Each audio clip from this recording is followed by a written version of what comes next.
Cape Cod Broadcasting weaves the listening environments of 99.9 WQRC, Ocean 104.7, WFCC Classical 107.5, Cape Country 104, and CapeCon.com's website experience to reflect the lifestyles of the people who live, work, and play on Cape Cod. We hope that you enjoy this podcast. I'm Laura Reckford, and this is Sunday Journal. I'm here in the studio with Chris Galazzi, Executive Director of the Cape Cod Maritime Museum. Chris, welcome to the show. Laura, thanks for having me. It's great to be here. Now, the Cape Cod Maritime Museum is a relatively new museum on the Cape. How did this museum get started? What's the history of it? So the history is back in the late 90s, a group of concerned people here on Cape Cod felt that the Cape was at risk of losing some of the historic artifacts and history that is so intrinsic to what makes Cape Cod unique and special and not just another sandy beach along the northeast coast. Cynthia Cole, Bill Cook, David Scudder were amongst the individuals who became the founding members of the museum. And through a unique partnership with the town of Barnstable, they engaged a 99-year lease with the town to secure the position of the museum right on the inner harbor. So if you've ever taken a fast ferry or a slow ferry out of Hyannis, right next to Azleton Park, you may have seen the low-lying green building at 135 South Street. We're about 2 blocks from the hospital, and it's a lovely location. We have a waterfront and a boat slip, and Sarah out waiting for people to come visit us and see our museum. But they're the individuals who started it all, and we're in thanks to them and their hard work to get us started. We opened our doors in 2004. And it is just amazing to have this maritime museum right on the harbor there, and incredible that you were able to, that the museum founders were able to secure this location. Yes, and it's an interesting story, and again, thanks to visionaries within town government, amongst the community, joining together in this partnership to make this happen. The museum does support itself exclusively through admission and financial support from grants and foundations and the support of individuals in town.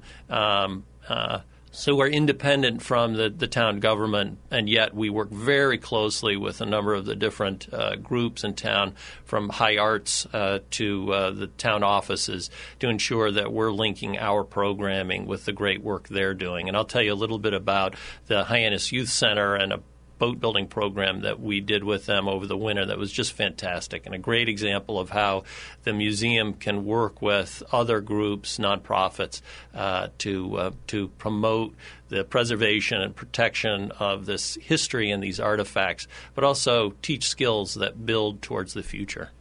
And you came from off Cape to run the museum, but you're actually from the Cape originally. That's right. Yeah, it was a little bit of a circuitous route. I grew up here out in Orleans, went to the middle school, Nauset school system, high school, graduated from Tabor, went to school in England, came back, got a job in technology, and was in New York City with AT&T and American Express, and eventually made my way out to the West Coast and Silicon Valley.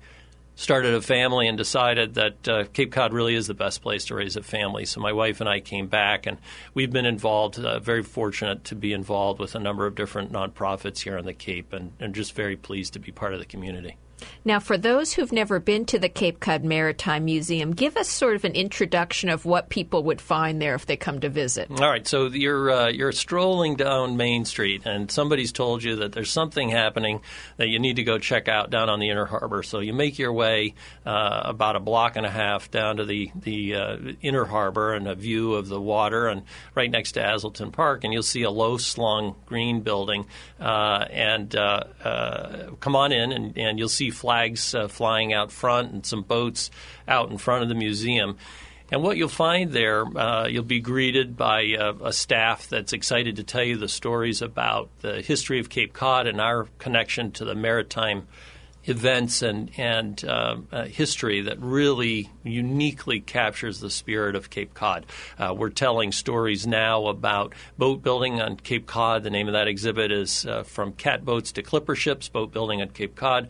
And we track the arc of boat design from fishing boats and the need for stable platforms to more pleasure-oriented craft as the economy developed through the 1800s, and people sought craft that had the look and feel of a traditional Cape fishing boat, but that were smaller and more manageable. And so people like Beadle designing the Beetle Cat, Bigelow designing the Kitten, Crosby's transitioning their working fishing boats to more slender, sleek, exciting craft like the Wiano Senior. We tell that story. We also tell the story, and not a lot of folks know it, there were clipper ships being built in the marshes of Dennis. And at that time, it would take a year or two to complete the boat, and they only had one day out of the year that they could launch them because the tide was high enough on that spring neap tide to get those boats off the shore and into the water. So we talk a little bit about the importance of meeting deadlines. And so that's all happening up on the first floor exhibit. If you turn the corner in the museum, you'll be surprised to see a $50,000 scrimshaw collection that was just donated to the museum, and we're very fortunate to have it. There are larger collections in New Bedford and Nantucket, but we're very, very fortunate to have this, the largest scrimshaw collection in one place here on the Cape, which can begin an introduction to people about the history and the story of scrimshaw and why it's important to our history, our shared history here on the Cape.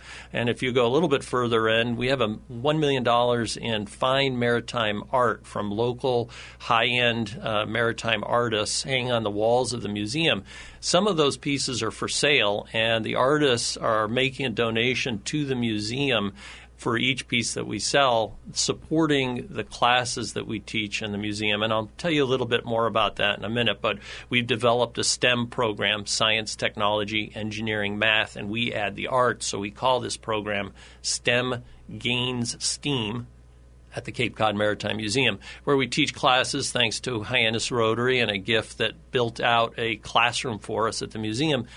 But we also take those classes out to elementary and middle school classrooms so that throughout the year we can be delivering this history and information to local kids. So there's a lot happening, but all of that is an important part of what we do. But I think the most important part we do is downstairs in our boat shop, where we're actually building boats with local youth and local adults, teaching them the skills that were part of our history but can become part of a skill set for people today and then carry those traditions and skills on into the future. And I think it's a way to mix both the preservation and protection of our history that builds our culture, but also gives people an opportunity to interact with that history and become part of it and carry it forward. And I do believe that's part of what makes Cape Cod so special and unique.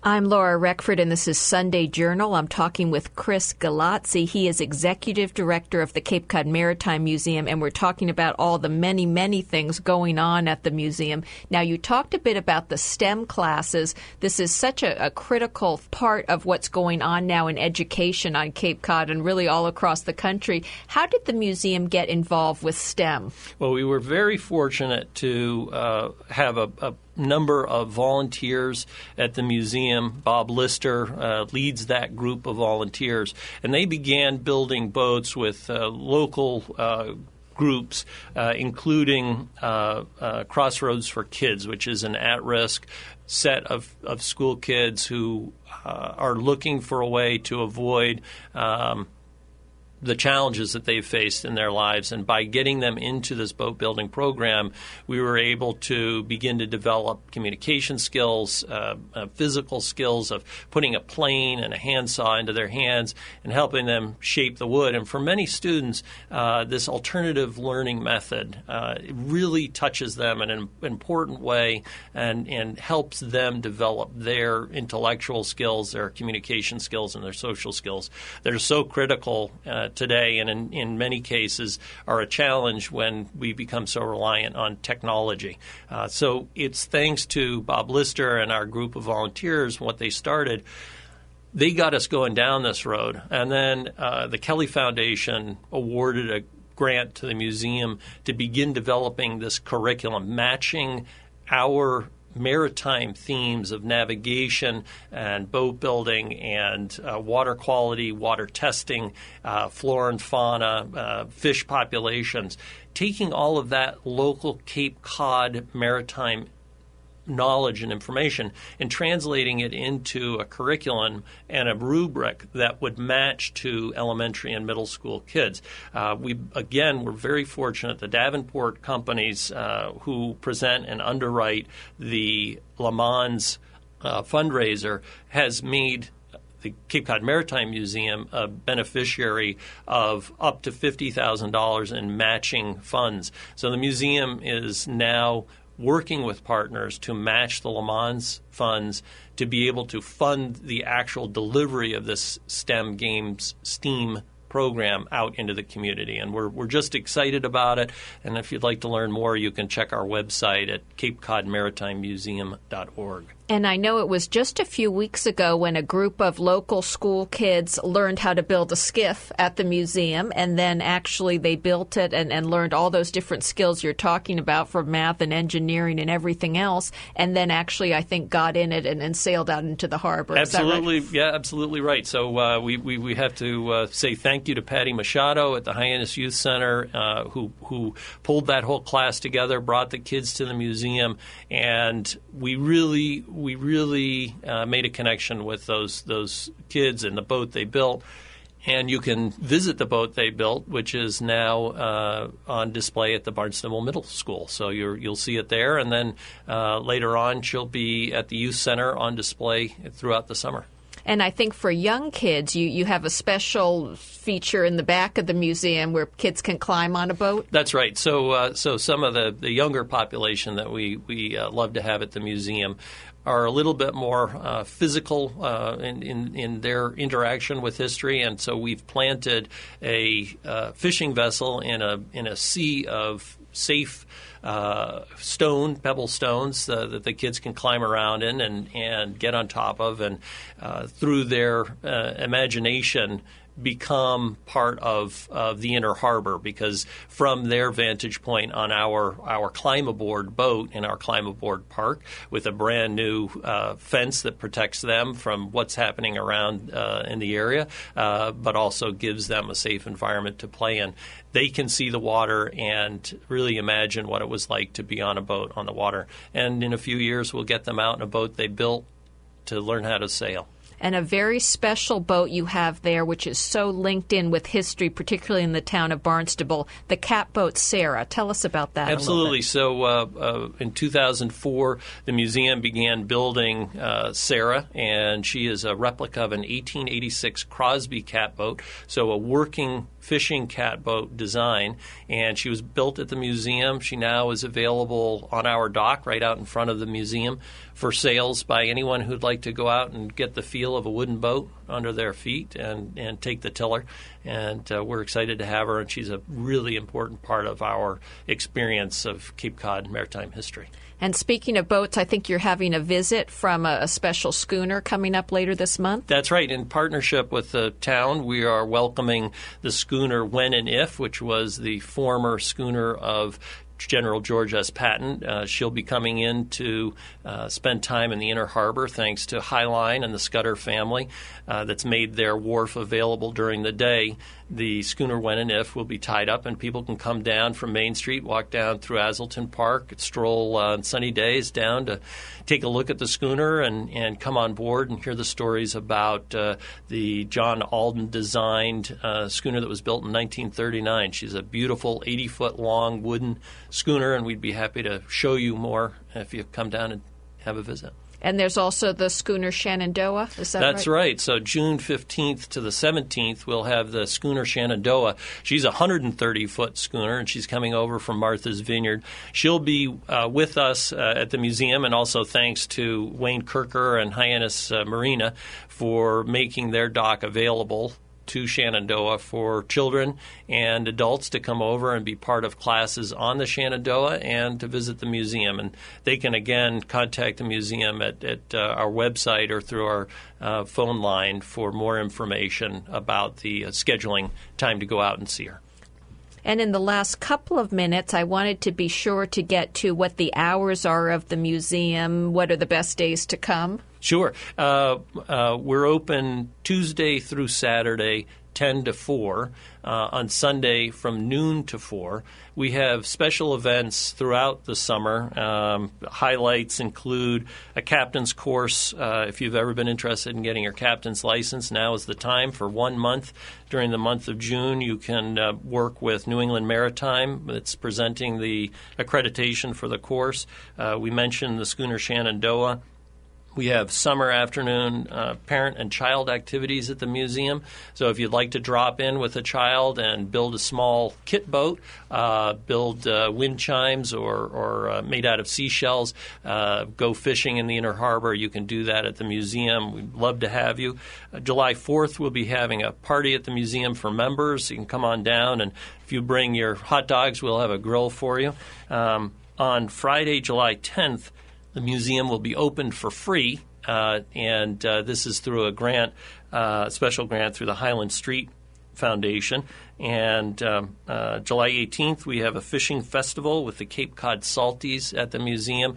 Everything about fishing you ever wanted to know on Cape Cod, you should come down to the museum and check it out.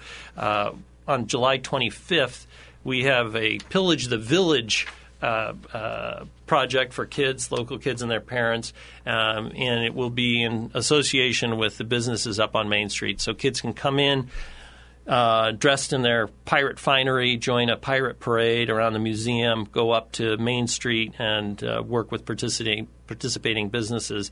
And then it all finishes with a presentation from a pirate show, and we'd love to have everybody there.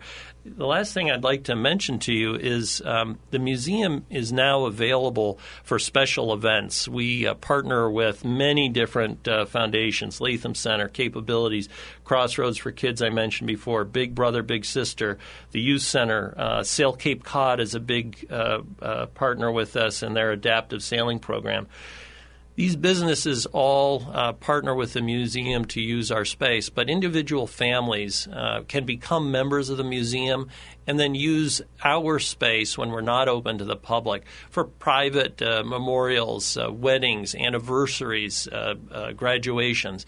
And if you've ever looked for a place in the summertime on Cape Cod that's on the water that has $1 million in fine art and a collection of scrimshaw and all of these wonderful exhibits about boat building, and thought, geez, wouldn't it be great to have our friends and family come enjoy this and learn more about it? Please contact us. We'd love to have your family and friends come to the museum and be part of what we're doing. Lots of interesting things going on at the museum and lots of ways that people can interact with the museum. Unfortunately, we're out of time. I've been talking to Chris Galazzi, Executive Director of the Cape Cod Maritime Museum in Hyannis. Chris, thank you so much for being here with me today. Laura, it's been a pleasure. Thanks for your time. I'm Laura Reckford, and this is Sunday Journal. This podcast is a presentation of Cape Cod Broadcasting, which is solely responsible for its content. Thank you for listening. For more information, please visit us at capecodbroadcasting.com.